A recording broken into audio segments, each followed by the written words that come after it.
पूज्यपाद गोस्वामी तुलसीदास जी कहते हैं, अस प्रभु दीन बंधु हरि कारण रहित दयाल, तुलसीदास सटते ही भजो छारी कपट जंजाल। अरे मन, भगवान रामचंद्र जी के समान संसार में दयालु कौन हो सकता है। ऐसे दयालु भगवान रामचंद्र जी को जो लोग नहीं भजते हैं, मानो कलयुग ने उस प्राणी को ठग लिया और कलयुग के द्वारा वह ठगाया हुआ प्राणी है। कलयुग के प्राणी वैसे ही हमारी आयु बहुत कम हो गई।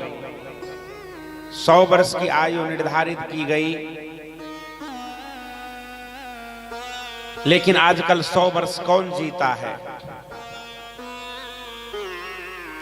जो 100 वर्ष की आयु परमात्मा ने हमें दिया, उस 100 वर्ष में से 50 वर्ष की तो रात्रि ही हो जाती है। क्या हमने कभी विचार किया इन मान बिंदुओं पर?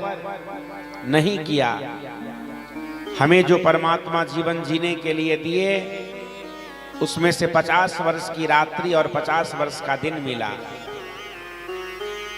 उस 50 वर्ष में से 20 वर्ष हमारे युवापन में, बाल्यावस्था में, खेलने कूदने में बीत जाता है। 20 वर्ष हमारे कमाने में, जीवन के भोग भोगने में बीत जाता है।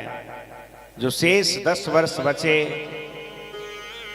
वो किसी के बंधन में या आह ओह में बीत जाता है कि आज मेरे पाँव में दर्द है, आज मेरे कमर में दर्द है, आज मेरे हाथों में दर्द है, आज उठा नहीं जा रहा है तो आज बैठा नहीं जा रहा है।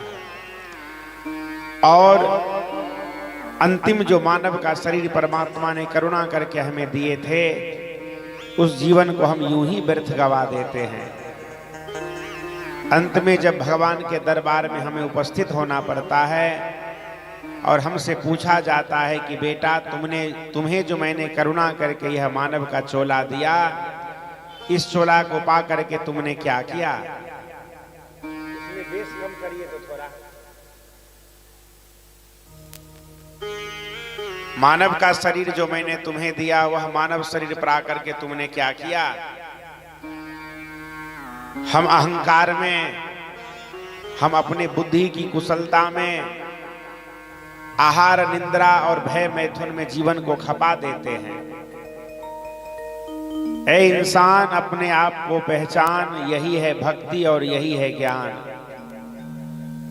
यह अंतिम बार तुमको मानव का चोला मिला है। अब की बार भी अगर हम मानव का चोला पा करके सफल नहीं हुए, तो मानो निश्चित ही कलयुग ने हमें ठग लिया और हम एक उपेक्षित प्राणी हैं जिस पे कलयुग हंस रहा है कि हम तो तुमको ठग लिए और तुम ठगाए हुए प्राणी हो। तुमको लगता है कि हम बुद्धिमान हैं, तुमसे बड़ा संसार में अज्ञानी और कोई नहीं। इसीलिए अभी चेतजा वक्त जो भी बचा है,